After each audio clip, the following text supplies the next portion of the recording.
Cuenta con los siguientes antecedentes de importancia: refiere tabaquismo, alcoholismo de menos de 10 gramos de alcohol cada fin de semana, y hace 15 días tuvo una infección urinaria, la cual fue tratada con trimmetoprim sulfametoxazol. Cuando ustedes ven al paciente en su consulta, ven que tiene 90-60, tiene una frecuencia cardíaca de 80, se encuentra orientada, tiene estigmas de rascado del prurito que tenía, jantomas que ustedes pueden evidenciar en ambos párpados y lesiones hipocrómicas en tórax anterior y en hombros, repito, por el rascado. Laboratorialmente teníamos una hemoglobina de 11, leucos de 4.000, plaquetas de 145.000, una glucosa de 105, creatina de 0.6, y lo que llamaba la atención en las pruebas de funcionamiento hepático, AST en 45, ALT en 60, con una bilirrubina de 3 a expensas de directa y una fosfatasa alcalina en 700. Ante lo anterior, la primera pregunta es, respecto a los exámenes de laboratorio, ¿la anemia que presenta el paciente es característica de la enfermedad que padece? ¿El patrón de daño hepático es principalmente hepatocelular? ¿Todos los exámenes son normales, debemos repetirlos? ¿O el patrón de daño hepático es principalmente colestásico?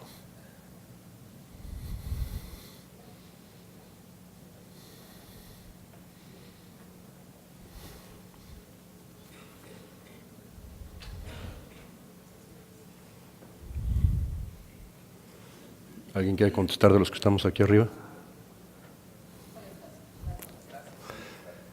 Está muy claro, no es un patrón francamente colestásico. Ahorita nos acaba. Ya. Entonces, 80% contestaron bien. Aquí es un patrón a expensas de fosfatasa y de bilirrubina. El patrón bioquímico típico de la colestasis es el incremento en los niveles séricos de fosfatasa alcalina, es lo que nos tenemos que aprender. Respecto a la elevación de la fosfatasa alcalina, señalemos la opción correcta. Es el marcador más específico de daño hepático en la vía biliar. Su elevación solo es indicativa de daño hepático. La placenta no produce fosfatasa alcalina, o su elevación no es específica de daño hepático, ya que se puede producir en otros órganos.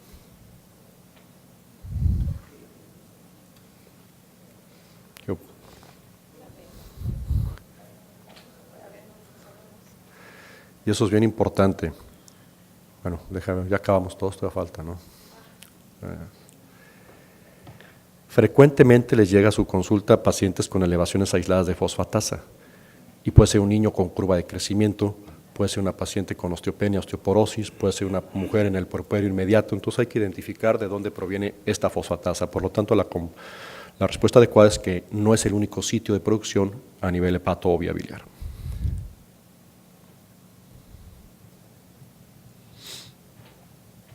Los niveles séricos elevados de fosfatasa alcalina se pueden observar en enfermedades óseas, enfermedades intestinales o bien durante el embarazo.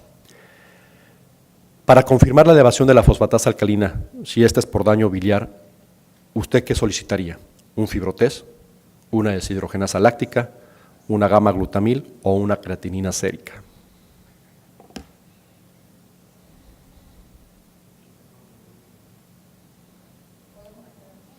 Pues ahorita que vayan como en 10 para que no les sople, doctora. A ver. Listo. Realmente la gamma GT debe ser tomada junto con la creatinina para poder tomarse el tiempo, porque pierdes tiempo si haces la FH, porque a veces no es tan elevada la gamma GT y si está elevada. Realmente debe hacerse al mismo tiempo gamma GT y fosfatasa alcalina, porque en algunos cuantos pacientes se eleva más la GGT que la fosfatasa. Entonces es prudente hacerlo al mismo tiempo para no perder tiempo en lo que viene el paciente, se lo vuelves a pedir y luego regresa, tardas más. Mejor hacerlos al mismo tiempo. Son complementarias. Y luego en relación a ese paciente con fosfatasa alcalina elevada y la GGPT, pues eso concuerda que es un fenómeno colestático, se te reafirma que es más colestático el problema, ¿no? Totalmente de acuerdo. Y llevarla a nuestro armamentario, porque es una enzima que frecuentemente olvidamos, como dice la doctora Muñoz, que no la tomamos en cuenta, se debe ir de base a la par de las pruebas de funcionamiento hepático. 92% contestaron bien, perfecto. Los niveles elevados de gamma GT son más específicos inclusive a daño biliar en comparación con la fosfatasa. y una elevación aislada de los niveles de gamma GT se pueden observar después de uso de sustancias que favorezcan la inducción enzimática hepática, como alcohol. Puede ser un buen marcador de un paciente que toma y dice que no toma. Si todo está normal y tiene elevación de gamma GT o tiene inversión de ZLT, toma medicamentos u otros fármacos. ¿Qué estudio de imagen, siguiendo en el contexto de nuestro paciente, realizarían? Un fibroscan con elastografía hepática, un ultrasonido hepático, una radiografía de abdomen o una colangiopancreato endoscópica retrógrada. Dejemos que llegue como a 9, 8 y me gustaría escuchar a la mesa de nuestro panel de expertos. La pregunta es qué estudio realizaría primero. En ese paciente, ¿no? Híjole, yo creo que aquí, ¿a qué estudio diagnóstico me voy ya? No primero. Dice, ¿qué estudio de imagen realizaría? A ver. Ultrasonido. Aldo. Sí. Por su bajo costo, su ausencia de radiación, el ultrasonido sería el primero. El primero. Aunque la sensibilidad del ultrasonido es del 30%, también es el otro problema, o sea, para valorar conducto colédoco, ¿no? Que eso nos quede una importancia. Totalmente de acuerdo.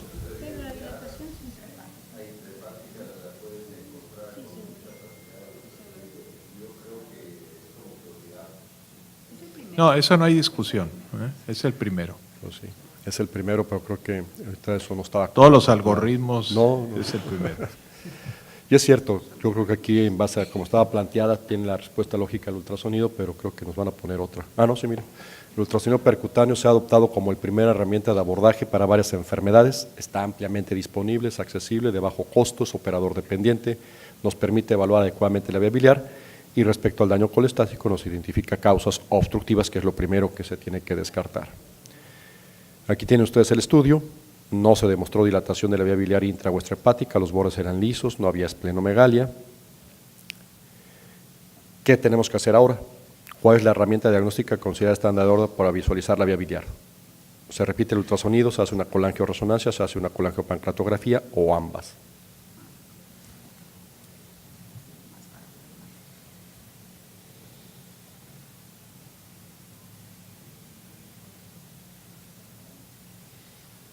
Adelante, ¿qué nos quieren comentar?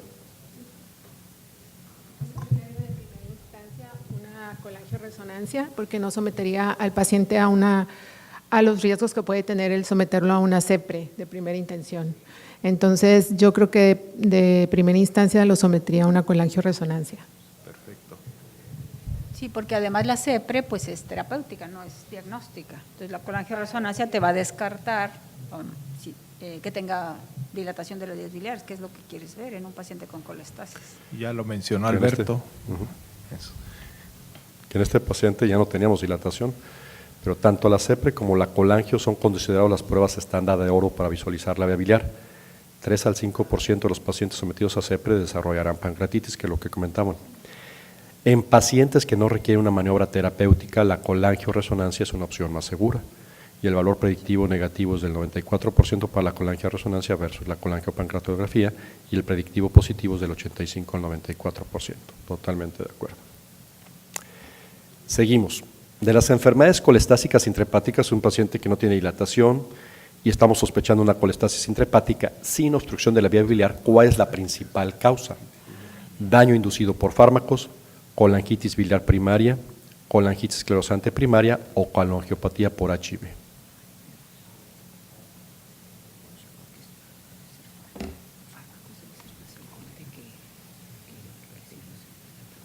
Adelante. Por frecuencia, pues más frecuentemente lo vemos con fármacos, ¿no? Sí. Por frecuencia. Esa es una muy buena opción. Y después colangitis biliar. Colangitis. Porque en los centros de concentración, o sea, yo hubiera contestado colangitis biliar primaria, pero globalmente Exactamente. no es colangitis biliar primaria, es daño por fármacos. Es donde está la controversia, ¿no? O No, sea, en los centros de concentración la colangitis biliar es la primaria, ya en general sí es DILI. Y tenemos opiniones divididas, 55, 33 y 11, pero totalmente de acuerdo. Colestasis por medicamentos es lo primero que hay que pensar, y ustedes tienen que recordar que inclusive hay que hacer un interrogatorio de los 6 meses previos del antibiótico o medicamento en cuestión, porque un medicamento ingerido 6 meses de anterioridad puede estar reflejando lo que ustedes estén viendo en cuanto a esas pruebas de funcionamiento hepático. Y la herbolaria, somos un país de herbolaria y la herbolaria es lo más tóxico que hay para el hígado. Somos muy dados al té de no sé quién, de la virgen de no sé dónde, y sobre un hígado dañado, eso es súper peligroso.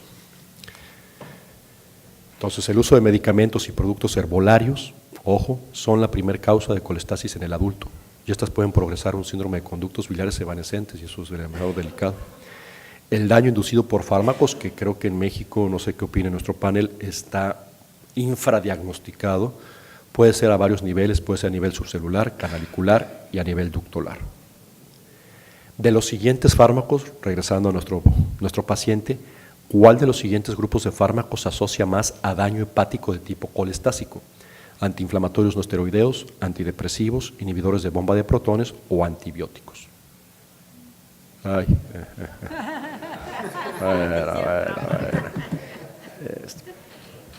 Se marcó, pero bueno, vamos a ver qué pone. Vamos a ver si todos contestan bien. Bueno.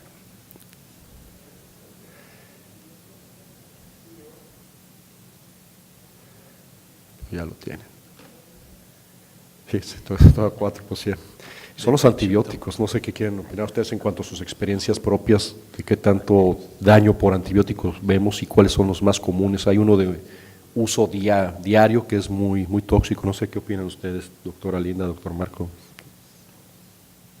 Amoxicilina, ácido clavulánico es uno de los… Totalmente de acuerdo. El ácido clavulánico es colestásico 100% y es algo que utilizamos para todo.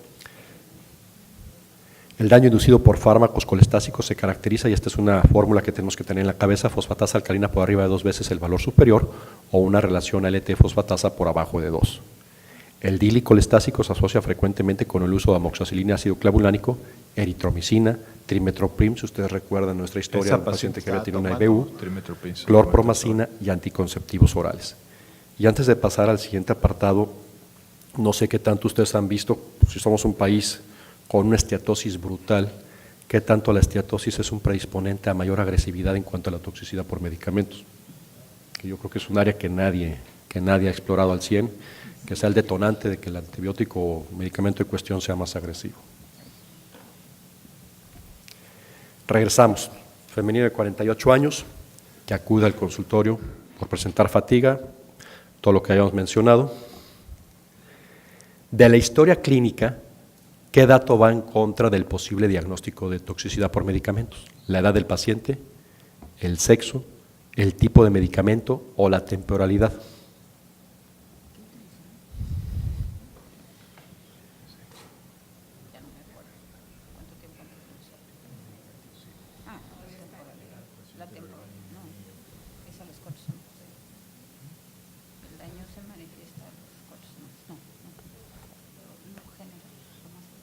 ¿Quieren opinar?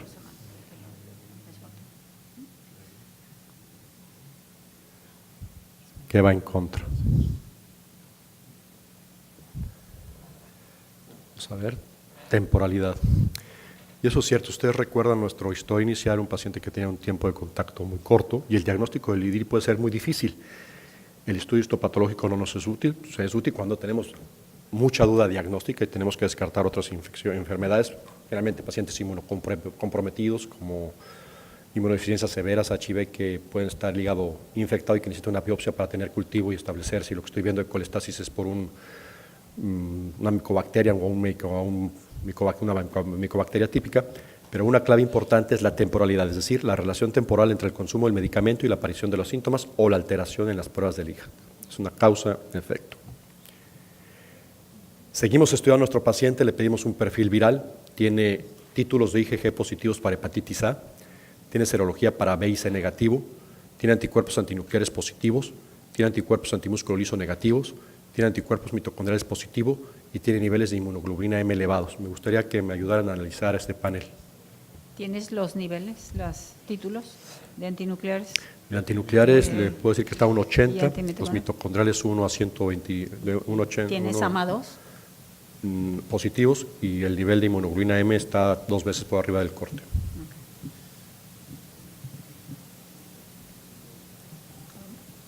¿Quieren comentar ese panel? Los anticuerpos antimitocondria positivos y la elevación del IgM nos orientarían a pensar en una cirrosis biliar primaria. Pero como una cirrosis biliar. Y colangitis biliar primaria. Bueno, y colangitis también. ¿Y el título de hepatitis A? Pues es el IgG, ese es de memoria.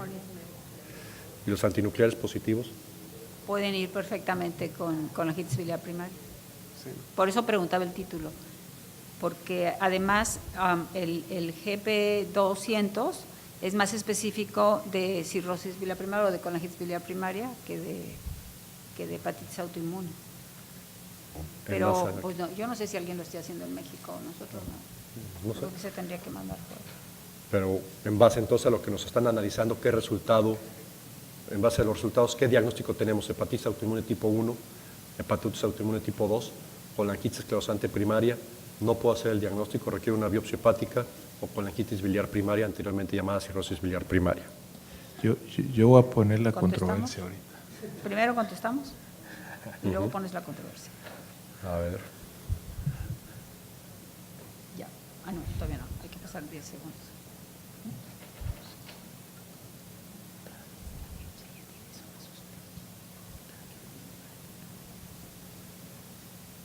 Ya. Controversia. Ya.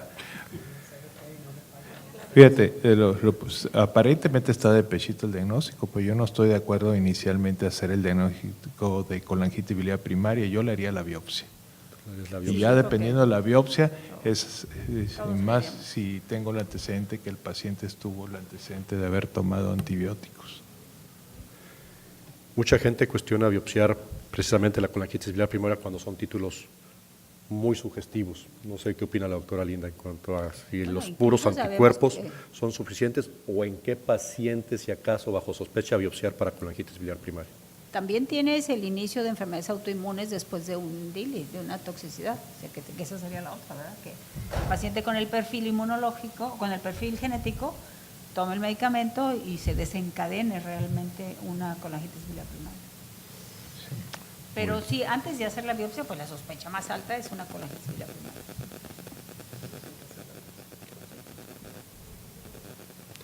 Vamos a ver. La colangitis es un padecimiento colestásico progresivo, es una enfermedad autoinmune que afecta principalmente el sexo femenino, como se nos explicó en las pláticas precedentes. El principal daño es producto de daño a los ductos biliares intrahepáticos. El principal hallazgo es la alteración de pruebas de funcionamiento hepático con elevación de fosfatasa, en menor medida de las transaminasas, y en menor medida las transaminasas. Puede existir elevación de IgM, y el marcador serológico característico son los anticuerpos antimitocondria altamente sensibles y específicos, encontrados hasta en el 95%. Esta es la biopsia, no sé si la quieren comentar. Pues se ve un conducto biliar dañado. Alrededor del conducto se ve un infiltrado inflamatorio muy denso de linfocitos. Yo no alcanzo a ver aquí células gigantes, creo que por ahí hay una, porque la lesión patognomónica del estadio 1 es un granuloma alrededor de un conductillo. Exacto. De hecho, es una biopsia, con lo que menciona la doctora Linda, muy sugestiva de colangitis biliar primaria. Respecto a la biopsia, ¿qué aseveración es correcta? Infiltrado periportal, ya se las dijeron, nada más hay que ver. Infiltrado periportal moderado, ruptura de la placa limitante, proliferación ductular o evaluar por lo menos 10 espacio-portas. Recuerden que estamos hablando en el entorno de la colangitis biliar, no en cuanto a un fragmento de biopsia adecuado. Yo tengo un comentario ahorita que Ujú. votemos.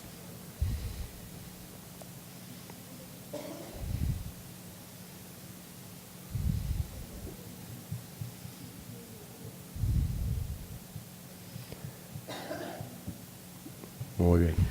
Mi comentario es que dependiendo la fase de la cirrosis biliar primaria, cualquiera de esas respuestas puede ser la acertada, porque en el estadio 1 ves el colangiolo dañado con un granuloma alrededor. En el estadio 2 hay proliferación de conductillos y en el estadio 2 se puede confundir fácilmente con la hepatitis crónica, se parece mucho a la hepatitis crónica, hay ruptura de placa limitante, hay proliferación de conductillos. En el estadio 3 ya empieza a haber fibrosis y en el estadio 4 la cirrosis, y obviamente en todas las biopsias tienes que valorar por lo menos 10 espacios porta para estar en lo correcto. Ya más adelante del estadio 2 es cuando empieza a haber pérdida de conductos, es cuando se empieza a ver ducto pénico. Y a veces en el estadio 4, cuando ya es cirrótico, al patólogo le es muy difícil decir qué originó la lesión, a menos que tenga coexistencia de estadio 4 con un estadio 1, y entonces es más fácil, porque en el estadio 4 se ve la cirrosis nada más, y un dato sugestivo es que haya pérdida de conductos biliares. El dato sugestivo es de que haya sido una colangitis biliar primaria la que haya originado el daño. Sí, de hecho, depende del estadio, va en forma progresiva hacia abajo, la pérdida de conductillos. Totalmente de acuerdo. Bueno, vamos a ver qué nos ponen de respuesta. Respecto a la colangitis biliar, señalen el enunciado correcto. Todos los pacientes deben biopsiarse, y retomamos lo que platicamos anteriormente. Los pacientes se mantienen estables sin tratamiento específico. Es típico encontrar colangitis superativa en la biopsia. La biopsia hepática debe recomendarse cuando los anticuerpos son negativos, o hasta el 50% de los pacientes tienen hepatitis de interfase. Está un poquito más complicada.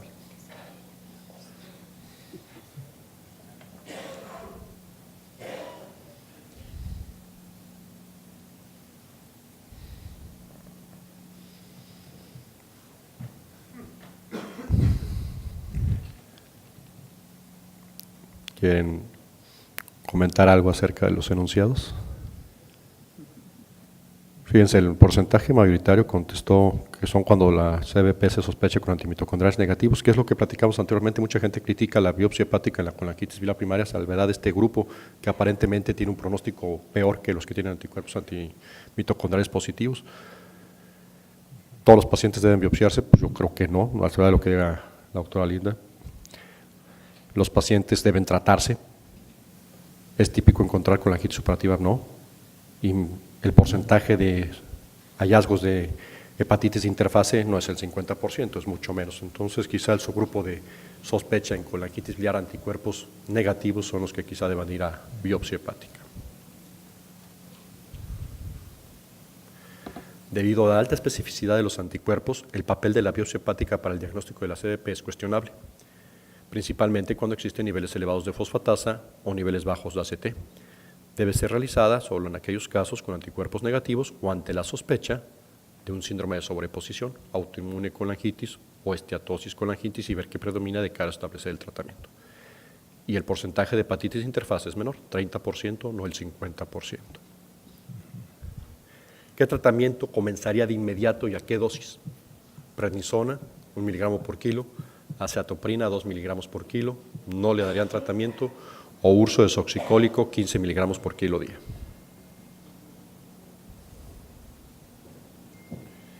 Nomás haciéndote un comentario, mientras la contestan, realmente en relación a la biopsia, a veces tenemos problemas con los patólogos para que nos hagan el diagnóstico histopatológico de hepatitis interfase. Entonces no es tan fácil y pues muchas veces debemos entender, ahí menciona un 30%, hay solapamiento. Puede tener una colangitis biliar primaria agregada a una hepatitis autoinmune y ahí el manejo sería diferente, ¿no? Nomás haciendo mención a eso. Claro. Todos correctos, 100%, iniciar tratamiento contra la colangitis biliar primaria, 15 miligramos. Estrellita para todos. 13 a 15 miligramos.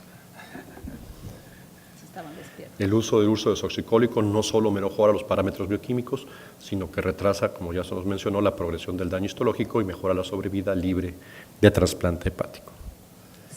Solo yo agregaría si se inicia en etapas tempranas. Totalmente. Ya en etapas avanzadas ya no mejora la sobrevida. Totalmente de acuerdo.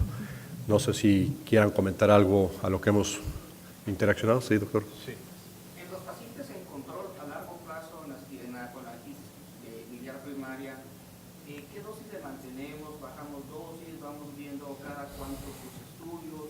¿Qué dosis de mantenimiento le puedo yo dejar a largo plazo? Es la misma dosis a largo plazo, pero el paciente sí hay que estarlo viendo por lo menos cada 3 meses, o sea, 3 veces al año.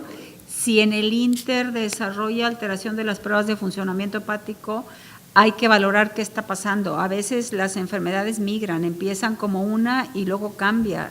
Entonces ahí se recomendaría repetir los autoanticuerpos, revalorar toda la enfermedad porque o hacen overlap o cambia la enfermedad. Por ejemplo, que suban las transaminasas. Lo puedo tener perfectamente controlado y de repente me llega con transaminasas altas, con mucho cansancio. Entonces, pues hacer autoanticuerpos y ver datos de hepatitis autoinmune o si hay síndrome de overlap. Pero al revés, está en el tiempo más de un año con transaminasas normales, fosfatasa normal, TGP normal, mantenemos la misma dosis. Sí, quiere decir que el tratamiento lo está controlando. Y el paciente que esté muy consciente que ese tratamiento es para toda la vida. Porque si lo suspende, entonces puede tener recaídas. Y lo que pasa es que no todos se controlan, ahí es donde está la bronca, ¿no? Sí, doctora. Así exactamente, hasta un 20%. Es una pregunta ahorita que comentó la doctora de esto de la herbolaria. Estamos viendo en México que hay mucha uso de la famosa moringa. Ya se vio por los nefrólogos que está dañando el riñón y también la cúrcuma. Yo quisiera saber si ustedes, que son los expertos en esto, si hay algo estudiado, visto en relación a yo estas dos contesto la cosas. cúrcuma y le dejo a la doctora la moringa. La cúrcuma la están tomando muchos pacientes porque tiene un efecto hepatoprotector, pero hay reportes de hepatitis fulminante con el cúrcuma. Entonces, cualquier cosa naturista les decimos que no lo tomen. En verdad, de la moringa no tengo muchos datos de que realmente cause hepatotoxicidad. Existen otros productos herbolarios que pudieran ser incluso más hepatotóxicos que la moringa, ¿no? Está el ginseng, incluso el ginkgo biloba, el té verde, el té rojo, el boldo, el gordolobo. Todos esos que la gente habitualmente no los considera fármacos pueden causar alteraciones en las pruebas de función hepática y pueden causar algún tipo de daño. Entonces, la pregunta que yo le hacía al doctor Lira Pedrín al principio iba enfocado en eso, pues que muchas veces uno interroga y pregunta por fármacos y esos el paciente no los considera fármacos.